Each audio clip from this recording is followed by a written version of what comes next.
Mesdames et messieurs, bonjour. Bienvenue à ce nouveau numéro de votre magazine For My People. Aujourd'hui, nous allons parler de la place de l'Église dans le développement d'un pays. Comme vous le savez tous, les églises naissent à Kinshasa et aujourd'hui, nous voulons voir quel est l'apport de cette église dans le développement de notre pays. Pour ce, nous avons comme invité aujourd'hui le berger Cédric Kabea de l'église Parole de foi à Kitambo, qui a aussi son ministère à lui, c'est le rassemblement des chrétiens pour le modèle divin. Alors,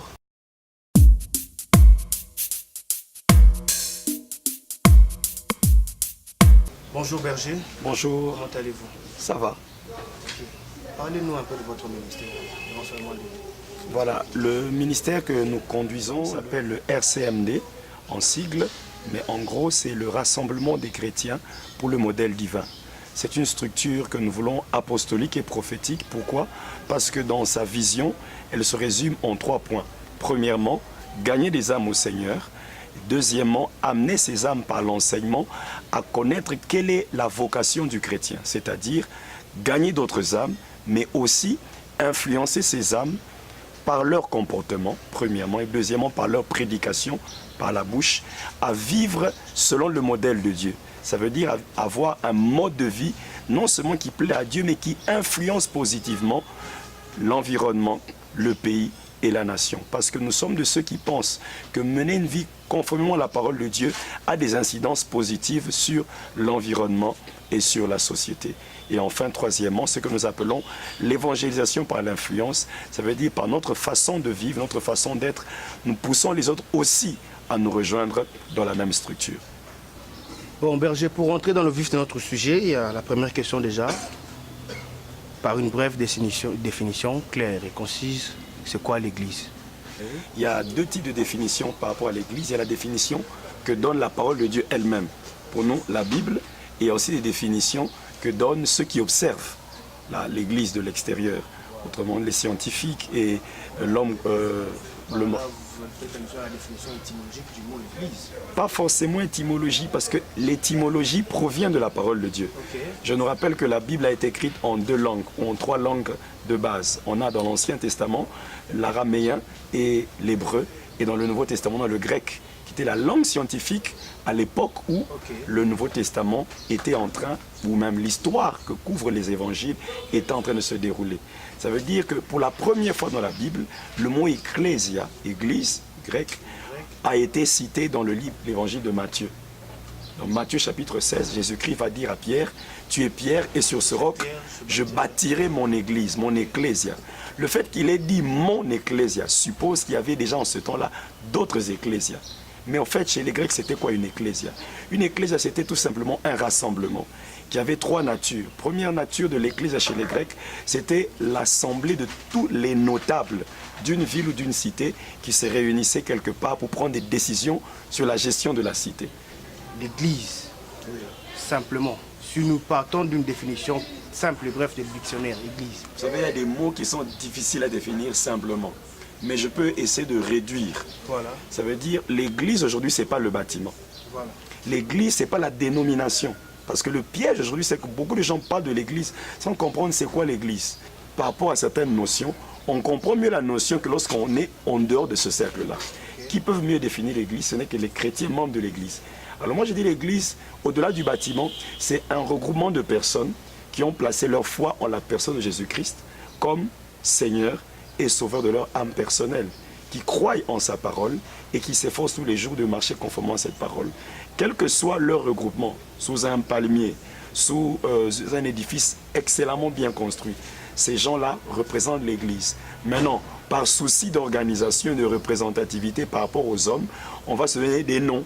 Par exemple, communauté évangélique telle, en fonction aussi de la vision particulière que le leader de l'Église a reçue. Que je ne suis pas en train de définir comme un scientifique du développement, ce qu'est le développement, mais de manière brève, tout le monde peut s'accorder à dire que le développement s'entend par l'amélioration des conditions de vie d'une population. Et lorsqu'on parle de l'amélioration des conditions de vie, il faut faire très attention à ne pas confondre le développement avec la croissance. Parce que la croissance, c'est tout simplement l'augmentation de la richesse dans un territoire bien donné à une certaine époque. Donc on peut avoir beaucoup de richesses, mais être sous-développé. On peut ne pas aller très loin, aller dans certains pays qui ont beaucoup de richesses. Mais quand je parle de richesse, je ne parle pas de richesse potentielle, comme ici en RDC, mais de richesse déjà produite au niveau de la production. Alors, le développement arrive lorsqu'il y a une répartition équitable des richesses au niveau de la population, de telle sorte que chacun peut avoir de son côté ce qui lui permettrait de manger, de vivre correctement, de s'habiller décemment et d'avoir part aux soins médicaux, bref, à toute condition de vie favorable à un épanouissement personnel. Voilà, ça c'est le développement. Maintenant, lorsqu'on doit faire le lien entre l'Église et le développement, il y a une possibilité. Et il y a même une, on va dire, c'est inhérent. On ne peut pas parler d'Église sans parler de développement d'une nation. Martin Luther King Jr., le fameux pasteur américain qui a influencé aussi la révolution des Noirs aux États-Unis, a dit ceci: une Église qui ne contribue pas à l'amélioration des conditions de vie de sa société n'a pas sa raison d'être. C'est une belle phrase, mais concrètement, comment? Parce que l'Église est censée être là justement pour gagner uniquement les âmes. On prêche la parole, les gens disent Amen, on vient à l'Église et on attend le ciel. L'Église n'est pas une salle d'attente pour le ciel. L'Église, justement, il y a un côté de l'Église que ceux qui ne sont pas dans l'Église ignorent. C'est que l'Église est une assemblée de personnes qui ont reçu un modèle. Ça veut dire un mode de vie capable à lui seul d'apporter le développement. C'est ça la raison d'être même des enseignements qu'ils ont dans l'Église. Malheureusement, aujourd'hui, il y a tellement beaucoup de mélange dans les églises que ces enseignements n'arrivent pas à générer le type de personnes capables d'influencer ou d'impulser le développement. Sans vous arracher la parole, vous êtes tellement éloquent que si je vous laisse parler, nous n'aurons pas le temps de poser d'autres questions. À vous entendre dire, Berger, dites-moi, quel est le rôle principal de l'Église dans une société? Voilà. Quand on parle de rôle, on suppose qu'il y a un système. Parce qu'on parle d'un rôle par rapport à un élément vis-à-vis d'autres éléments. Voilà. Le système auquel ils font partie. Parce que vous avez parlé de l'Église qui ont un modèle, oui, un mode de vie capable d'influencer positivement l'environnement. L'environnement, c'est la société dans laquelle nous vivons. Exactement. Alors, pour influencer, quel est le rôle principal que l'Église doit jouer pour influencer positivement, au-delà du modèle de la personne qui a reçu la vocation, de son mode de vie, quel est le rôle principal de l'Église dans le développement d'une société? Voilà. Le rôle principal de l'Église dans le développement, c'est par rapport à la production des types de personnes capables d'apporter le développement. Parce qu'on ne peut pas parler de développement sans capital humain. C'est le capital humain, le type de personne qui apporte, parce que c'est l'homme qui va travailler pour améliorer les conditions. La Bible dit par exemple, tout travail procure l'abondance. Et Proverbe ajoute encore, le précieux trésor de l'homme, c'est l'activité. En latin, on va dire labor omnia vincit improbus. Ça veut dire le travail de l'homme vainc la difficulté. Donc la Bible est d'accord avec le concept du travail. D'où le rôle de l'Église par rapport au développement, c'est d'inculquer aux personnes qui sont membres de l'Église une mentalité de travail capable d'améliorer les conditions de vie extérieures. Si on va dans l'Ancien Testament, dans Deutéronome 28, Moïse va dire aux enfants d'Israël, si vous obéissez aux directives que votre Dieu vous a données, il vous accordera la supériorité sur toutes les nations de la terre. Et il donne au premier 14 versets les bénédictions et les richesses qui accompagnent ceux qui marchent conformément à la parole de Dieu. Clairement, qu'est-ce que nous voulons dire par là? Lorsque l'Église vient dans une société, elle a le pouvoir, elle a la mission de voir d'abord changer la mentalité, enlever la mentalité de pauvreté pour communiquer la mentalité de développement. Parce qu'en réalité, la pauvreté, c'est quoi? C'est pas manquer l'argent. La pauvreté, c'est une mentalité. C'est pour cette raison que la Bible dit dans Ésaïe 61, l'Esprit du Seigneur est sur moi parce qu'il m'a oint pour annoncer la bonne nouvelle aux pauvres. Mais pourquoi on annonce une bonne nouvelle aux pauvres? Est-ce que le pauvre a besoin d'une bonne nouvelle? Parce qu'on a compris que la pauvreté, c'est la pauvreté d'information. Le pauvre a besoin d'une information qui va changer sa façon de percevoir et sa façon de faire. Et cette information-là, quel est son apport sur le plan social, économique, voire politique pour le développement d'un pays? Voilà, si je ne reste qu'à ce niveau-là, on risque de dire, bon, alors quelle est la place de l'université, quelle est la place des institutions d'ordre social par rapport à l'Église, parce que l'Église chercherait là à prendre une place qui ne lui est pas accordée. Le problème avec l'Église, c'est quoi? Parce qu'au niveau de la famille donne à la société des individus. Oui. Les universités, comme vous venez de le dire, sont là pour former ces gens-là. Oui. selon les domaines précis de formation pour apporter un plus dans la société. Mais en retour, l'Église, quel est son apport sur le plan social, économique, voire politique dans le développement d'un pays? Vous dites, la famille a pour rôle d'avoir et à éduquer, produire des gens qui sont capables d'être des bons citoyens. Mais quel est l'état de la famille aujourd'hui? Il y a des choses qui perdent leur sens parce que la condition ou les conditions de vie de la société ne sont plus ce qu'elles devraient être. Est-ce que l'Église n'en est pas responsable quelque part? Lorsque l'on dit que la religion est l'opium du peuple, c'est parce que déjà dans la vie réelle, l'Église en elle-même constitue et la solution et les problèmes aujourd'hui. Alors, si la famille produit des individus et que, en retour, les institutions parascolaires, les universités, les écoles viennent pour doter ces individus-là d'un quelconque savoir, l'Église, en retour, quel est son apport? Vous savez, l'Église n'est pas d'abord là pour la science. L'Église est là d'abord pour le salut, le spirituel. Voilà. Parce qu'on dit toujours le spirituel influence tout le reste. Mais dans le spirituel, concrètement, qu'est-ce qu'il y a? Je vais essayer de paraphraser un grand auteur, François Rabelais, qui a dit « Science sans conscience n'est que ruine de l'âme ». Il y en a des gens qui sont très intelligents, des universités haut de gamme, des gens qui ont des diplômes, qui ont des thèses de doctorat. Mais au-delà de tout ça, rien ne change. Pourquoi? Il y a un problème spirituel. Mais quand je parle de spirituel, certains vont dire « Oh là, ici on n'est pas à l'église, ici on ne parle pas d'esprit ». Non, l'esprit c'est lié au cœur. Parce qu'on peut avoir une tête bien pleine, mais incapable de donner des solutions, capable de changer les choses. C'est ça le rôle de l'Église. Venir, on va dire, au-delà de moraliser, venir donner une conscience capable d'utiliser la science en faveur d'un développement cohérent, un développement qui va profiter à tout le monde. Donc lorsque déjà nous parlons de l'Église et son rôle par rapport au développement de la nation, nous devons être capables de situer le rôle de cette Église dans cette société. Parce qu'il y a d'autres éléments. Il y a l'université, il y a la famille, mais il y a des choses que ces institutions-là ne peuvent pas faire et qu'il n'y a que l'Église qui peut faire. Le changement du comportement humain, la transformation du caractère, là où la famille échoue, là où le gouvernement est incapable, c'est l'Église qui prend le relais. Mais il y a aussi des choses que seule l'Église peut faire, même lorsque la famille a réussi, même lorsque l'université a réussi. Quelle est cette chose-là? Apporter d'abord le salut. Le salut, c'est quoi? De manière très simple, pour ne pas amener les gens à avoir beaucoup de confusion, le salut, ce n'est pas seulement dire « Jésus, je te donne ma vie, sois mon Seigneur, mon sauveur personnel ». Non. Le salut, c'est tout un paquet, un package, un ensemble d'éléments qui font qu'une fois dans l'être humain, cette personne devient capable et apte à être un vecteur de développement, tous azimuts, à tous les niveaux. Il y a premièrement d'abord le caractère, la moralité. Deuxièmement, il y a la dimension philosophique, c'est-à-dire la capacité de percevoir le monde tel qu'il devrait être, la nature, le social, la relation avec son prochain. Parce qu'aujourd'hui, d'où viennent les guerres? Les guerres viennent du cœur de l'homme, parce que l'homme n'arrive pas à apprécier le développement ou l'évolution de son frère. Et au-delà de tous les conseils, la parole de Dieu a seul le pouvoir de venir la guerre aussi dans les églises changer. Peut aussi influencer négativement. Oui, quand on parle de guerre dans les églises... On voit beaucoup des églises aujourd'hui. Oui. Les pasteurs prêchant la même parole, priant le même Dieu, mais qui n'arrivent pas à s'accorder pour partager un même message. C'est ça.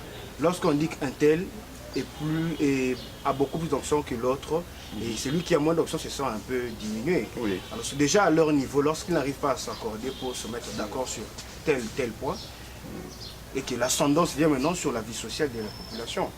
On peut voir aujourd'hui des églises qui ont un programme très large de prière et avec un temps réduit pour le travail.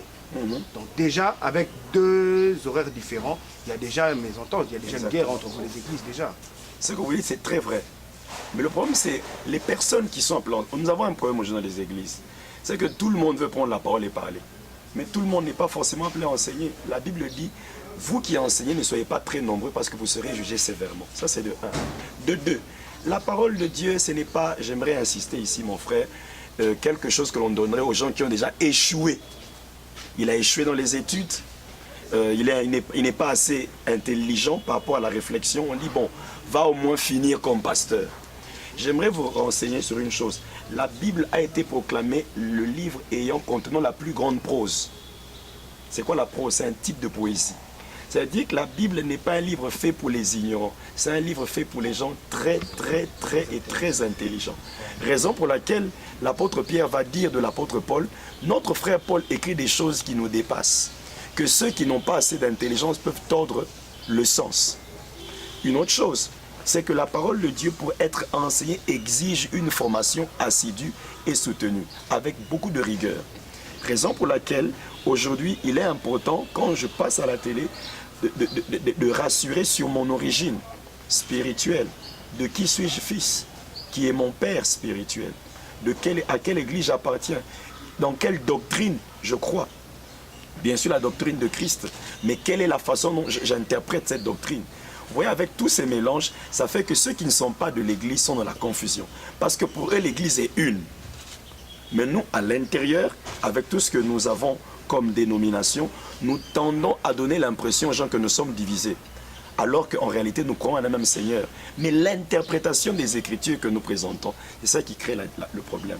Et quand vous avez des hommes de Dieu qui ne sont pas suffisamment formés et qui ne sont pas suffisamment travaillés dans leur fort intérieur pour incarner le message qu'ils prêchent, nous devenons des contradictions. Nous disons autre chose, mais nous faisons autre chose. Et là, on a des problèmes. Ok. Le développement requiert normalement des différentes politiques, des institutions étatiques, notamment du gouvernement. Pensez-vous que l'Église devrait s'ingérer dans les affaires politiques sans qu'il y ait des répercussions? J'aime à dire que l'Église fait déjà de la politique. Comment? Je suis juriste de formation, j'ai étudié le cours de sciences politiques.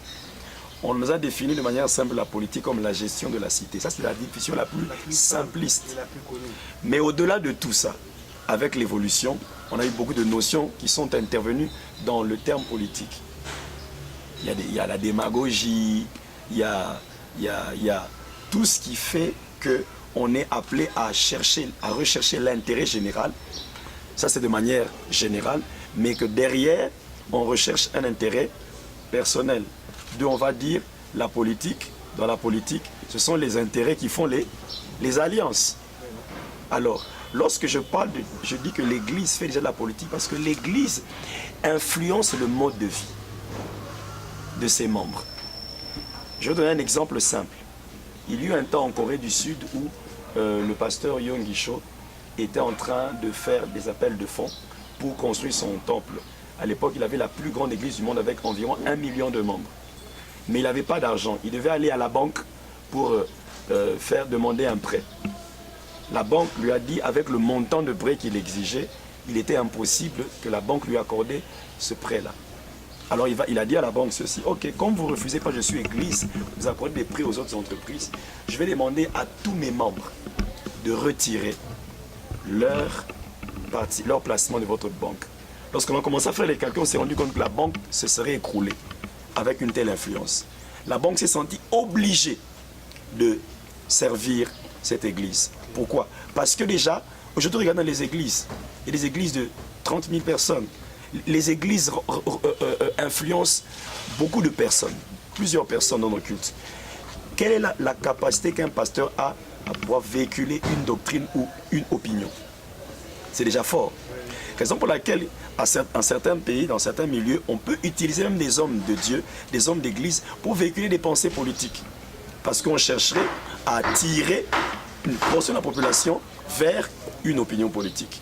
Déjà là, c'est déjà un aspect. Donc vous êtes pour ou contre qu'un homme de Dieu puisse appartenir à un regroupement politique ou à exercer de la politique?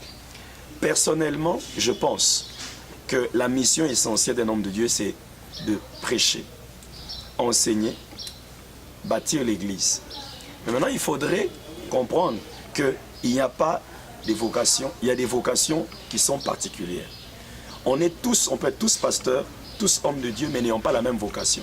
Il y a ce qu'on appelle aujourd'hui le ministère à temps plein. Il y en a qui sont là uniquement pour être pasteur à l'église. Il ne fait rien d'autre. La Bible le dit. Dieu dit aux Lévites, parce que nous sont des Lévites, que vous ne travaillerez pas. Mais vos frères, eux, ils vont travailler, ils vont rapporter les 1/10 de leurs bénéfices pour vous nourrir. Vous, votre travail, restez au temple, priez pour eux, enseignez-les à obéir à mes commandements. Mais il y a ce qu'on appelle aujourd'hui la mission bivocationnelle. Ça veut dire que tu as un travail à l'église, mais à temps partiel. Il y a des gens qui ont un appel à travailler, il est banquier, mais il est homme d'église. Pourquoi? Parce qu'il doit amener de manière très présente, très concrète, le message de l'Église dans sa vie à la banque. Il y a aussi ce qu'on appelle aujourd'hui des hommes de Dieu qui sont dans la société. Donc son ministère à lui, c'est pas être derrière une chaire. Son ministère, c'est d'incarner moi je veux dire une structure ou un métier, mais selon la pensée de Dieu. Je donne un exemple simple. Est-ce que vous savez qu'il y a des joueurs de football qui sont des hommes de Dieu? Et leur ministère, nous en avons entendu parler. Et leur ministère, c'est de gagner des joueurs. Le roi David, que faisait-il? C'était la politique. Le roi Salomon, que faisait-il? C'était la politique, mais fondée sur des principes bibliques. Mais aujourd'hui, à voir dans le contexte de notre pays, tous ces hommes de Dieu qui s'immiscent dans la vie politique, ce sont ceux-là qui sont les responsables de leurs églises, qui sont derrière la chair. À ce que vous venez de dire, pouvons-nous dire de ces hommes-là qu'ils ont tous un appel bivocationnel? Donc, ils sont là devant la chair, derrière la chair et en même temps dans la vie courante. Oui. C'est pour ça que j'ai évoqué cette question. Êtes-vous pour ou contre qu'un homme de Dieu puisse faire de la politique? Moi, je ne donne pas une opinion. Je pense que c'est la pensée biblique. Mais de manière scientifique, je dis je pense. L'Église est appelée à être au milieu du village. Ça veut dire à émettre des principes de sagesse, mais à ne pas prendre parti. C'est comme ça qu'on ne peut pas être à la fois juge et parti. Parce que si je me mets à être membre de la campagne, ou je ne sais pas participer à un regroupement politique, on va dire ok, là il n'y a pas de problème. Mais qu'est-ce que je vais dire aux membres qui n'ont pas la même opinion politique que moi? Je vais les obliger?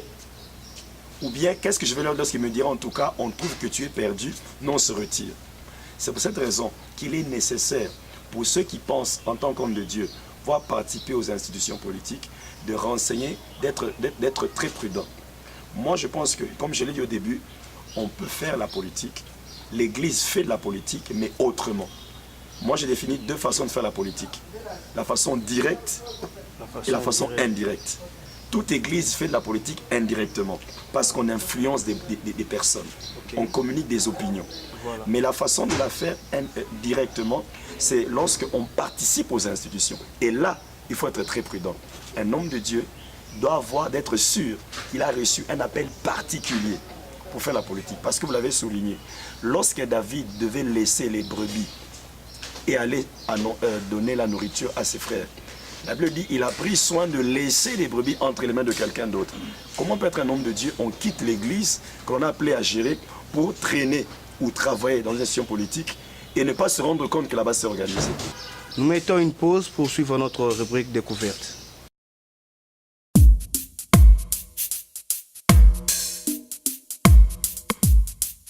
Salut, je suis Joël J, the chairman de Sinaï Productions. Nous sommes une plateforme de communication spécialisée dans la production. Nous apportons une touche stratégique et technique dans vos désirs exprimés. Et dans la matérialisation, nous faisons connaître dans le visuel ce qui était enfui en vous. Et la satisfaction de nos clients est notre souci premier. Nous offrons les services tels que la photographie. Dans la photographie, nous avons les séances photo studio, les mariages, les conférences, les anniversaires. Nous offrons dans la vidéographie aussi. Nous avons les clips, les spots publicitaires, les films et les séries. Nous avons aussi le design, la conception et réalisation des affiches, bâches. Pour tout contact, appelez au 081 034 43 97. Sinaï Productions, we realize your dream.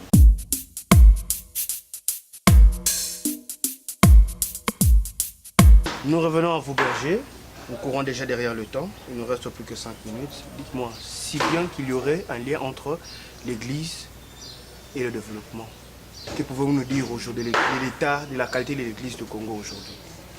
Bon, la qualité de l'Église, déjà qualité, là je crains, parce que bon, il y a deux tendances. Il y en a qui disent que Dieu veille sur son Église. Quand on parle de la qualité, c'est parce que la foi d'antan n'est plus celle qu'il y a aujourd'hui. Avec là où nous voyons comment est-ce que les hommes de Dieu sont en train de se compromettre. C'est pour ça que nous évoquons l'idée de la qualité. Oui, vous savez, ces genres d'émissions doivent nous pousser à parler franchement.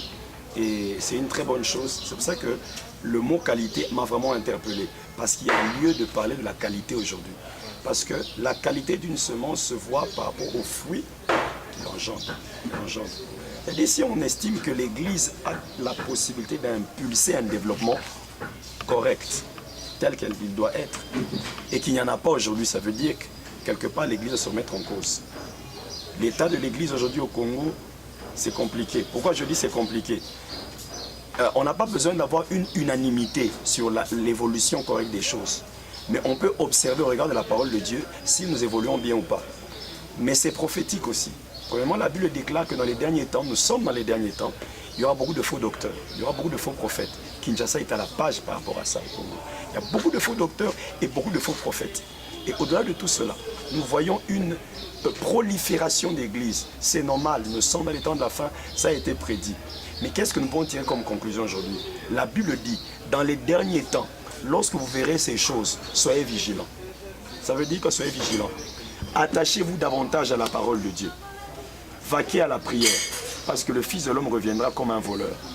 Il ne va pas te dire, mais pourquoi tu n'as pas su trouver une bonne église?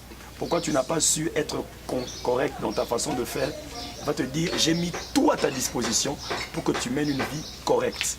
La responsabilité du chrétien, parce que je parle aux téléspectateurs, c'est d'être sûr que vous menez une vie conforme à la parole de Dieu. Vous avez des Bibles, recherchez des lieux où on vous enseigne la parole de Dieu correctement, c'est-à-dire reconnaissant Jésus-Christ comme le seul Seigneur et Sauveur, et on vous apprend à craindre le Seigneur. Ça, c'est l'essentiel. Mais aujourd'hui, au Congo, on n'a pas toujours la facilité d'y parvenir, parce que d'abord, on a un conflit dénominationnel, on a un conflit entre hommes d'église, et ça distrait et ça décourage. Mais ce qui est recommandé aux chrétiens, c'est de se concentrer sur son salut. Que peut être l'action à poser pour une marche vers le développement dans un pays comme le nôtre?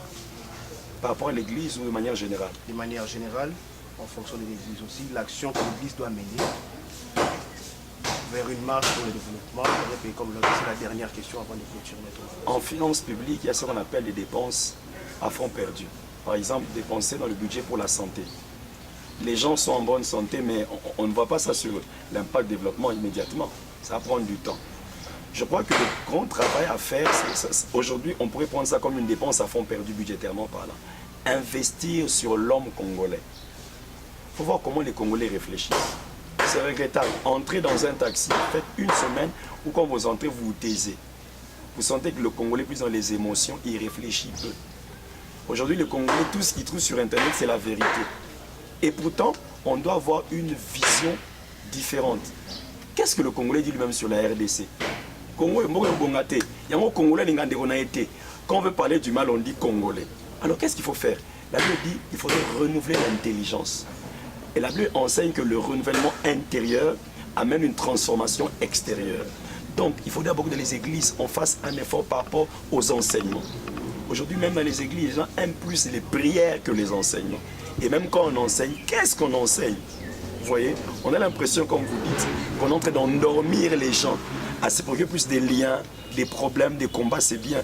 Mais quel est le rôle de l'église, du chrétien, par rapport à son environnement? Permettez-moi de dire ceci. Vous montez dans un taxibus, quelqu'un qui vient d'adorer l'église, il finit de boire son jus, sa canne de coca, il jette en cours de route. La saleté du Congo vient d'où? Ce n'est pas le gouvernement, d'abord, c'est le Congolais, c'est nous qui disons notre pays. Maintenant, quand nous faisons une rétroaction, on a besoin d'une politique gouvernementale pour nous apprendre à bien gérer nos milieux. Je pense que nous avons tous suivi ce qui a été dit par l'homme de Dieu, la part de l'Église dans le développement d'un pays, dans sa contribution sur la formation de l'homme et de son environnement. Et tous ceux-là qui croient que l'Église n'a pas sa place dans la gestion du pays, comprenez aujourd'hui que l'Église a un rôle à jouer dans le développement du pays. Je vous dis merci, je vous remercie Berger pour ce qu'a été cette entrevue. Et je vous donne rendez-vous déjà pour le jeudi pour la rediffusion et le lundi prochain pour un nouveau numéro. D'ici là, portez-vous bien, merci. Est-ce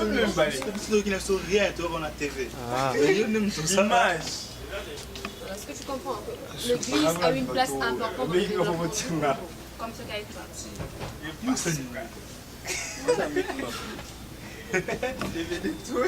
Yo ne muto sula na yo na pas sa production.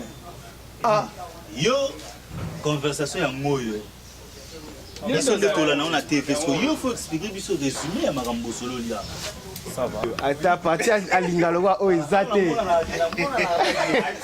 Nge bomanga. T'as gentil, hein? Ah, grave. Persman. Ah, nge bomanga. DVD. Niko na yo nge bomanga. Le moins dans ma tête, direct. Si c'était dans ma tête, vous combien d'heures? Non, tu sais, il m'a dit ça quand?